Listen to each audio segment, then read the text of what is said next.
अस्सलाम वालेकुम। न्यूयॉर्क से ताज़ा तरीन आलमी खबरों और तज्जियों के साथ जहांगीर खटक आपकी खिदमत में हाजिर है। नाजरीन, आज जहां जमेरात की रात और नवंबर की 27 तारीख, जबकि पाकिस्तान में जुम्मतुल मुबारक की सुबह और नवंबर की 28 तारीख है। नाजरीन, हमेशा की तरह आज फिर बहुत सारी खबरें हैं और तीव्र खबरों की जानिब बढ़ते हैं। और पहली खबर यहाँ अमेरिका से। आज से चंद लम्हे पहले सदर डोनाल्ड ट्रंप ने अपने social media platform truth social पर एक बहुत बड़ा ऐलान किया है। काफी लंबा बयान जारी किया है, जिसमें उनका कहना है कि वो फौरी तौर पर तीसरी दुनिया से जितनी भी इमिग्रेशन हो रही है अमेरिका के लिए, उसको रोक रहे हैं, परमानेंटली पॉज लगा रहे हैं। और वो कहते हैं कि जितने भी लोगों को साबिक सदर जो बाइडेन के दौर में जितने भी एडमिशन्स दिए गए थे, यानी उनको लाया गया था अमेरिका, स्पेशली उनका ताल्लुक मुझे लगता है कि वो रेफरेंस दे रहे हैं अफगानिस्तान की जानिब। कि जब अफगानिस्तान से लोगों को लाया गया था, वो कहते हैं कि उनके सब कुछ को टर्मिनेट कर रहे हैं, यानी कि वो यहाँ से निकाले जाएंगे। किस तरीके से निकाले जाएंगे, कौन कौन निकाला जाएगा, ये वाजे नहीं है। लेकिन उन्होंने ये कहा कि अब अमेरिका में सिर्फ उन लोगों को रहने की इजाजत दी जाएगी कि जो अमेरिका से हकीकी मानों में मोहब्बत करते हैं। ऐसे अफराद जो कि अमेरिका की सियासत के लिए खतरा हो या अमेरिका की ओवरऑल कौमी सलामती के लिए खतरा हो, उनको अमेरिका में नहीं छोड़ा जाएगा, उनको डिपोर्ट किया जाएगा। न सिर्फ ये, बल्कि जितने भी फेडरल बेनिफिट्स और सब्सिडीज दी जाती हैं नॉन सिटीजन्स को, उन सबको भी रोका जा रहा है। तो सर ट्रम्प की जानिब से बहुत बड़ा एक बयान है। और वो कहते हैं कि ये इसका मकसद जो है वो ये है कि अमेरिका के अंदर जो इलीगल इमिग्रेशन हो रही है, उसको न सिर्फ रोका जाए, बल्कि अमेरिका की आबादियों को भी महफूज बनाया जाए। और उन्होंने कहा कि ये सिर्फ उसी वक्त मुमकिन है, यानी अमरीकियों को तहफ़्फ़ुज़ देना, कि जब रिवर्स माइग्रेशन हो, यानी यहाँ से लोगों को निकाला जाए। और फिर उन्होंने हैप्पी थैंक्स गिविंग भी कहा। और ये एक बहुत बड़ा ऐलान है, और इसके डायरेक्ट इम्प्लीकेशंस वो लोग जो कि अफगानिस्तान से आए थे उन पर भी हैं, और बाकी भी दुनिया से जितने भी लोग आए हैं उनके लिए इसके बहुत ज्यादा सीरियस इम्प्लीकेशंस हैं। मेरा ख्याल ये है कि बहुत बड़ा बयान है, बहुत बड़ा ऐलान है। बल्कि सदर ट्रंप के जो हालिया दौरे सदारत है, इसका ये शायद इमिग्रेशन के हवाले से सबसे बड़ा बयान है, सबसे बड़ा ऐलान है। इससे पहले आज सर ट्रंप ने ऐलान किया था कि जो वॉशिंगटन डीसी में व्हाइट हाउस के करीब एक साबिक सीआईए के एहलकार जिसने काम किया था, एहलकार तो आई एम नॉट श्योर कि हम उसे कह सकते हैं, लेकिन इस शख्स ने, रहमानुल्लाह, जो अफगान नशाद यहाँ पर अमेरिका में रहता था, 2021 में आया था, और फिर जो बाइडेन ही के दौर में उनको लाया गया था यहाँ पर, उसने जब दो नेशनल गार्ड्स के ट्रुप्स पर हमला किया, आज सर ट्रंप ने ऐलान किया कि उनमें से एक सिपाही जो थी, खातून सारा ब्रैक्सट्रॉम, वो फौत हो चुकी हैं, उनका इंतकाल हो चुका है। और सर ट्रंप ने कहा कि ये मॉन्स्टर, यानी इस शख्स को उन्होंने मॉन्स्टर का नाम दिया, कि ये जो दरिंदा है, इसको हम जरूर अंजाम तक पहुंचाएंगे, और ये भी कि उसकी हालत भी ठीक नहीं है। लेकिन बहुत बड़ा ऐलान है, और मुझे लगता है कि शायद एक मुश्किल वक्त ऐसे अफराद के लिए शुरू हो चुका है अमेरिका में, जो कि हालिया महीनों में अमेरिका आए थे, स्पेशली वो लोग जो कि अफगानिस्तान से आए थे। क्योंकि सर ट्रंप और यूएससीआईएस पहले ही ऐलान कर चुकी है कि अफगानिस्तान से हर किस्म की इमिग्रेशन मुकम्मल तौर पर बंद की जा रही है। लेकिन इस ऐलान के बाद फिर सर ट्रंप का दूसरा ऐलान आया कि वो सिर्फ अफगानिस्तान ही से नहीं, बल्कि पूरी तीसरी दुनिया से जितनी भी इमिग्रेशन है उसको रोक रहे हैं। तो ये बहुत बड़ा ऐलान है, इसके बहुत गहरी इंप्लीकेशंस होंगी। इसके बारे में जो भी मजीद मालूमात होगी, मैं आपसे जरूर शेयर करूंगा। अब चलते हैं अगली खबर की जानिब, और वो ये कि ताजिकिस्तान का से खबर ये आ रही है कि आज अफगानिस्तान की सरजमीन से ताजिकिस्तान के ऊपर हमला किया गया है। वहां पर एक ड्रोन हमला हुआ है, जिसमें कि 3 चाइनीज वर्कर्स जो हैं वो बीच में मारे गए हैं। ये ताजिकिस्तान में पहला वाकया है कि अफगानिस्तान से एक हमला ओरिजिनेट हो रहा है, और वहां पर जो है ऐसे इलाके को निशाना बनाया जा रहा है जहां पर के चीनी वर्कर्स काम कर रहे थे, और कोई चीनी कंपनी थी, उनको टारगेट किया गया है। और इसमें 3 चाइनीज जो हैं वो उनमें जाँ बहक हुए हैं, उनकी मौत वाकई हुई है। और इसके बावजूद के ताजिकिस्तान और अफगानिस्तान के दरमियान हालिया दिनों में बड़े आला तरीन सतह पर राब्ते भी हुए, और वो इसी सिलसिले में हैं। मैंने कई मरतबा इसका जिक्र भी किया है कि ताजिकिस्तान का एक 14 रुकनी वफद काबल गया था, वहां पर उन्होंने तालिबान हुकाम से मुलाकातें की थी, और वो यही कंसर्न्स अपने शेयर करना चाहते थे कि ताजिकिस्तान को अपने, यानी बहुत ज़्यादा वो गैर महफूज समझता है अफगान बॉर्डर की साइड से, क्योंकि उनको सबसे ज़्यादा खतरा उसी तरफ से है। अब इस वाक़े के बाद इम्कान ये जाहिर किया जा रहा है कि तालिबान पर मजीद प्रेशर डाला जाएगा। यानी एक तरफ पाकिस्तान है जो कि तालिबान से मुतालबा कर रहा है कि आप पाकिस्तानी तालिबान के खिलाफ कार्रवाई करें, क्योंकि वो पाकिस्तान के अंदर आकर कार्रवाइयाँ कर रहे हैं। اور تاجکستان میں بھی اب یہ واقعہ ہوا ہے۔ اس سے پہلے چائنیز انجینئرز اور چائنیز نیشنلز کو افغانستان میں بھی نشانہ بنایا گیا ہے، لیکن یہ ایک اور بہت بڑا واقعہ ہے جو اوریجنیٹ افغانستان سے ہوا ہے، اور واقعہ یعنی جو لوگوں نے جانیں گنوائی ہیں وہ تاجکستان میں ہے، اور نیشنلز چین کے ہیں۔ تو گویا یہاں پر بھی مجھے لگتا ہے کہ طالبان کے اوپر ایک نیا پریشر چین اور تاجکستان دونوں کی جانب سے آئے گا، اور یہ ایک ایسا واقعہ ہے کہ یقیناً اس کا اثر طالبان حکومت کے چین کے ساتھ جو تعلقات ہیں اس پر بھی پڑے گا، تاجکستان کے ساتھ تعلقات پر تو پڑے گا ہی۔ ایک اور بڑی خبر بھی دہشت گردی ہی کے حوالے سے ہے، اور وہ خیبر پختونخوا سے ہے، جہاں پر کہ آئی ایس پی آر کے ایک اعلان کے مطابق سیکیورٹی فورسز نے ایک انٹیلیجنس بیسڈ آپریشن کیا ہے، جس میں کہ کم از کم 22 دہشت گردوں کو مارا گیا ہے، یہ آئی ایس پی آر کا کہنا ہے۔ ایک اور خبر بھی افغانستان ہی سے متعلق ہے، اور یہ افغانستان اور بھارت کے درمیان جو تعلقات ہیں ان میں جو کافی ابھی گرم جوشی نظر آ رہی ہے، اس کا ایک اور نیا لیول نظر آیا ہے، کیونکہ آج افغانستان اور بھارتی کمپنیوں کے درمیان معاہدہ ہوا ہے کوئی $100 ملین کا، جس کا مقصد یہاں پر یعنی افغانستان میں ادویات کی انڈسٹری کو پروان چڑھانا، یہاں پر انڈین کمپنیز ادویات کی کی فیکٹریز لگائیں گی، اور یہ کہ افغانستان بھارت سے ادویات کو امپورٹ بھی کرے گا۔ یہ بھی میرا خیال ہے کہ بڑی سگنیفیکنٹ خبر ہے، اس کی وجہ یہ ہے کہ افغانستان اور بھارت کافی قریب آ رہے ہیں اور بڑی تیزی سے تعلقات کو آگے لے جا رہے ہیں، جس میں کہ سب سے بڑا جو میرا خیال ہے کہ اس کا پہلو ہے وہ یہی ہے کہ یہاں پر بھارت اور افغانستان کے درمیان تجارت بڑھ رہی ہے، اور بھارتی انفلوئنس آف کورس یہاں پر بڑھ رہا ہے، ایک ایسے وقت جب پاکستان اور افغانستان کے درمیان تعلقات انتہائی کشیدہ ہیں۔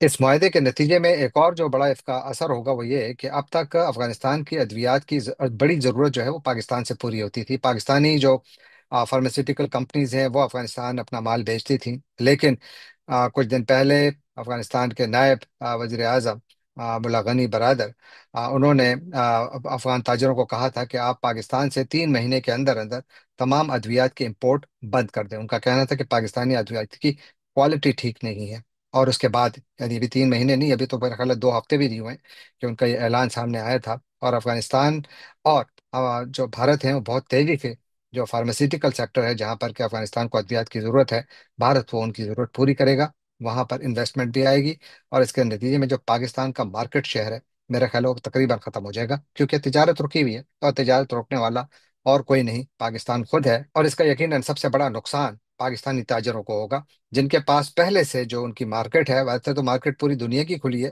لیکن جس طریقے کا پاکستان میں اس وقت کاروباری حالات ہیں اس میں یقیناً یہ بڑا مشکل ہے کہ آپ ایک اچھی مارکیٹ آپ کے پاس پہلے سے اویلیبل ہے وہ آپ لوز کر رہے ہیں۔ جو پشاور سے یہ ادویات جاتی تھیں ان کا کاروبار میرا خیال ہے کہ تقریباً ٹھپ ہو جائے گا، اس کو بہت زیادہ نقصان ہوگا، جس کا اثر اس خطے میں پہلے سے موجود بے روزگاری پر بہت زیادہ ہوگا۔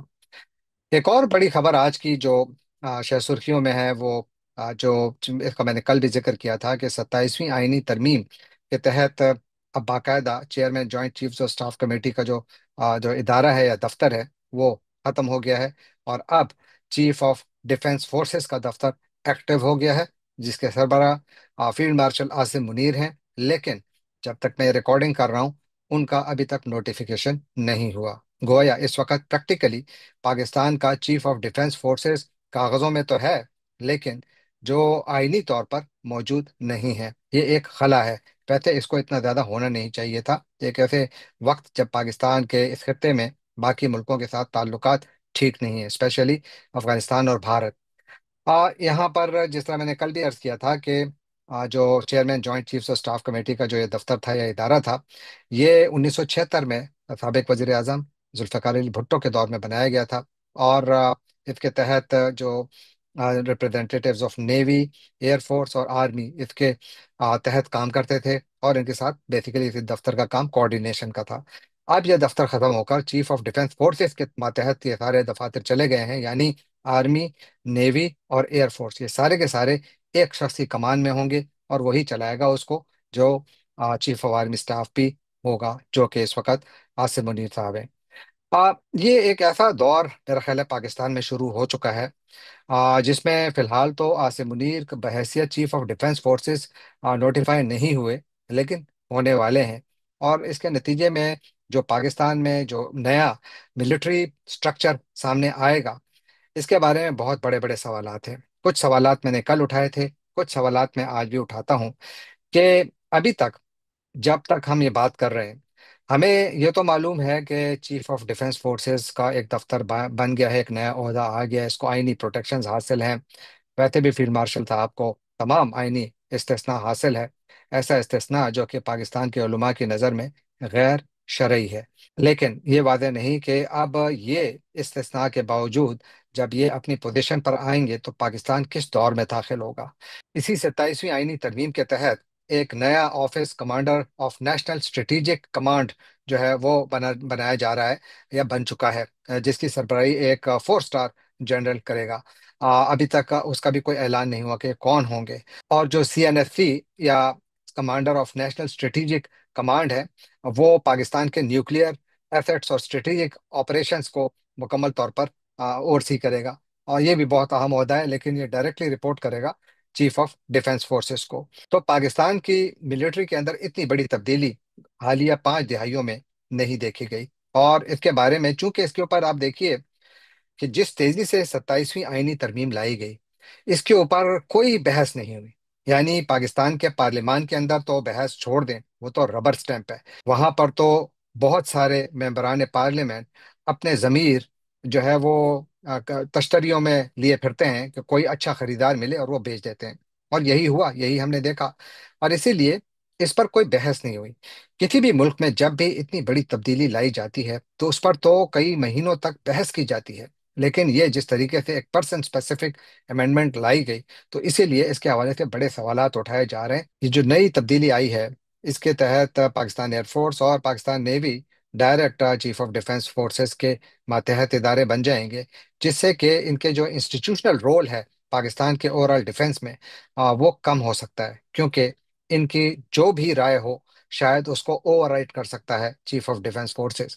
जिसका मतलब यह है कि शायद कई कुछ जगहों पर उसका कुछ फायदा भी हो। लेकिन बहुत सारे जो डिफेंस एनालिस्ट हैं वो ये वार्निंग दे रहे हैं कि इसका नुकसान ज्यादा है। और याद रखिए कि यानी मिलिट्री के हवाले से तो एक पाकिस्तान फौज का जनरल अच्छे फैसले कर सकता है क्योंकि उसकी ट्रेनिंग है। लेकिन एयर फोर्स और नेवी जो कि बिल्कुल मुख्तलिफ वॉर साइंसेज हैं, मिलिट्री साइंसेज हैं, उसके बारे में उनकी मालूमात बहुत महदूद है। तो क्या इस सिलसिले में वो ज़्यादा अच्छे फैसले कर सकेंगे, या अगर वो गलत फैसले करें तो क्या उसके नतीजे में पाकिस्तान को किस किस्म के खतरात का सामना करना पड़ सकता है, किसी को नहीं मालूम। और इसी तरह जितनी ताकत एक दफ्तर को दी गई है जो कि हर किस्म की एहतसाब के अमल से बालातर है, तो उससे खौफ यही पैदा हो रहा है कि पाकिस्तान में शायद एक मरतबा फिर डिक्टेटोरियल ईरा या एक ऐसा दौर शुरू हो चुका है जहां पर कि हमें सिर्फ और सिर्फ आमरीत नजर आएगी। आप उसको कोई भी नाम दें, प्रैक्टिकली आमरीत ही होगी। क्योंकि उसकी एक झलक हम गुज़श्ता कई दिनों से अडियाला जेल के बाहर से देख रहे हैं। आज जब 27वीं आईनी तरमीम आधी रात को नाफिजुल अमल हुई, यानी 27 की रात को, तो उसी रात को पाकिस्तान के एक बहुत बड़े सूबे के chief minister, elected chief minister, कोई 4.5 करोड़ पाकिस्तानियों के नुमाइंदे, मुंतखब नुमाइंदे रोड पर बैठे हुए थे। वो एहतजाज कर रहे थे। वो हुकूमत से मुतालबा कर रहे थे कि उनको एक्सेस दी जाए अपने लीडर से मिलने की, यानी इमरान खान साहब से मिलने की। इमरान खान साहब की इस वक्त जो खैर आफियत है वो एक बहुत बड़ा मुअम्मा बन चुकी है। इंटरनेशनल मीडिया इंक्रीजिंगली इस पर फोकस कर रहा है। आज पाकिस्तान के कुछ सरकारी और गैर सरकारी मीडिया दोनों की जानिब से ये तो कोशिश की गई कि कुछ खबरें ऐसी चलाई जाएं कि जिसमें कहा जाए कि जी इमरान खान साहब खैरियत से हैं। अरे भाई, अगर खैरियत से हैं तो ये ऐलान आप क्यों कर रहे हैं? आप उनको एक्सेस क्यों नहीं दे रहे? उनको वकला को एक्सेस क्यों नहीं दे रहे? कौन से कानून के तहत उनको रोका जा रहा है? याद रखिए कि इमरान खान साहब को गुज़श्ता कोई कई तकरीबन ऑलमोस्ट 3 हफ्तों से ज्यादा हो गए, उनकी खैरियत के बारे में कोई मालूमात नहीं है। कोई एक्सेस नहीं दी जा रही, उनकी बहनों को रोका जा रहा है, उनके वकला को रोका जा रहा है, उनकी पार्टी के लीडरान को रोका जा रहा है।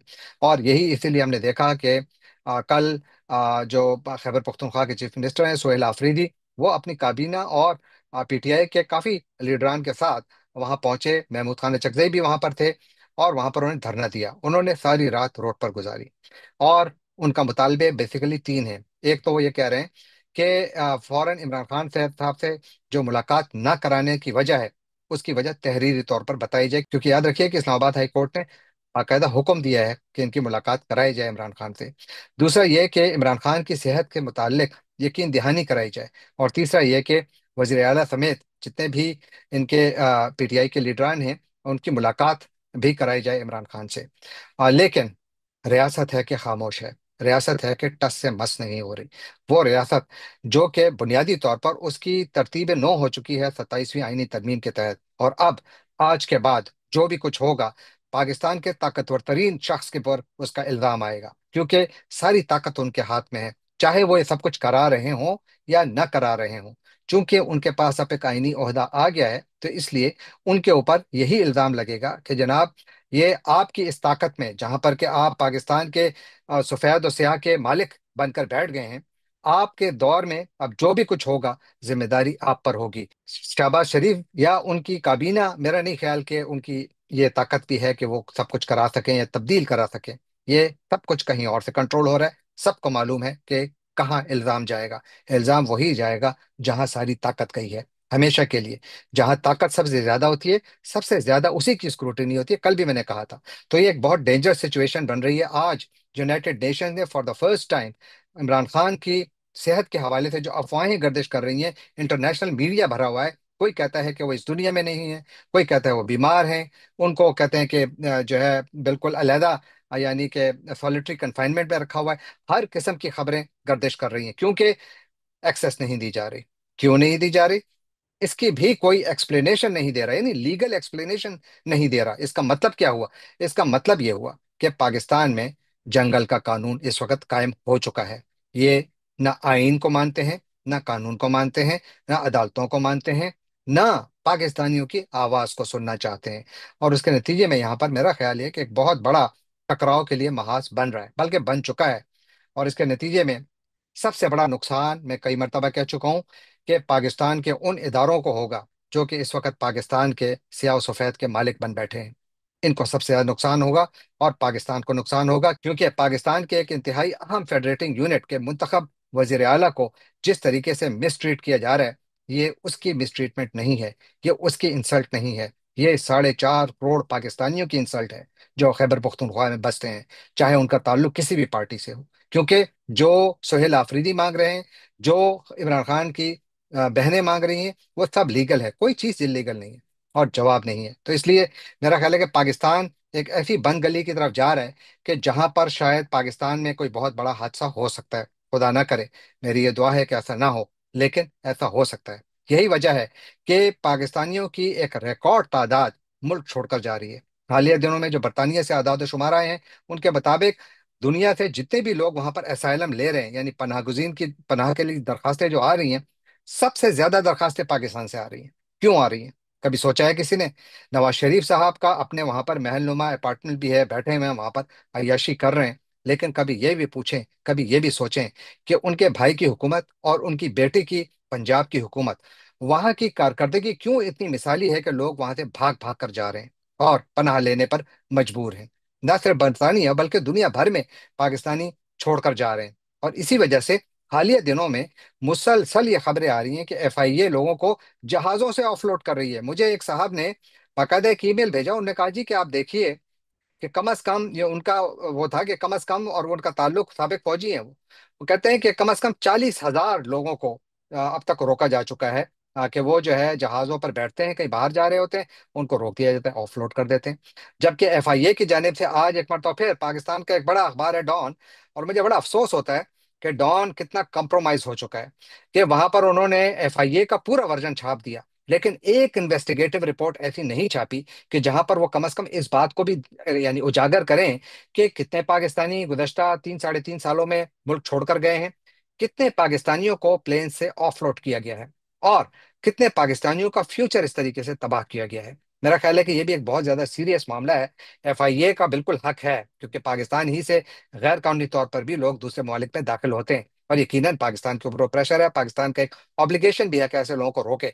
तो वो काम, वो कार्रवाई बिल्कुल दुरुस्त है, उसमें कोई मजायका नहीं है। लेकिन जो क्राइटेरिया इस्तेमाल किया जा रहा है, सवाल उस पर उठाए जा रहे हैं कि कौन सा क्राइटेरिया है जिसके तहत आप किसी को भी उठाकर जहाज से उतार देते हैं कि जनाब आप नहीं जा सकते, बावजूद इसके कि उसके पास तमाम कागजात सब कुछ मौजूद होंगे, लेकिन फिर भी उनको रोका जा रहा है। और इससे भी एक बहुत बड़ा मसला पैदा हो रहा है। और कुछ लोगों को तो इस वजह से भी उतारा गया कि उनसे पूछा गया कि जी आप लाहौर में रहते हैं, आप कराची से क्यों फ्लाइट ले रहे हैं? اس بنیاد پر بھی لوگوں کو جہازوں سے اتارا گیا ہے۔ تو یہ میرا خیال ہے کہ ایک بہت سیریس مسئلہ ہے، اور اس کو ہمارے حکام کو دیکھنا چاہیے، کیونکہ پاکستان سے اگر پاکستان چھوڑ کر لوگ جا رہے ہیں تو یہ پاکستان کے لیے سب سے بری خبر ہے۔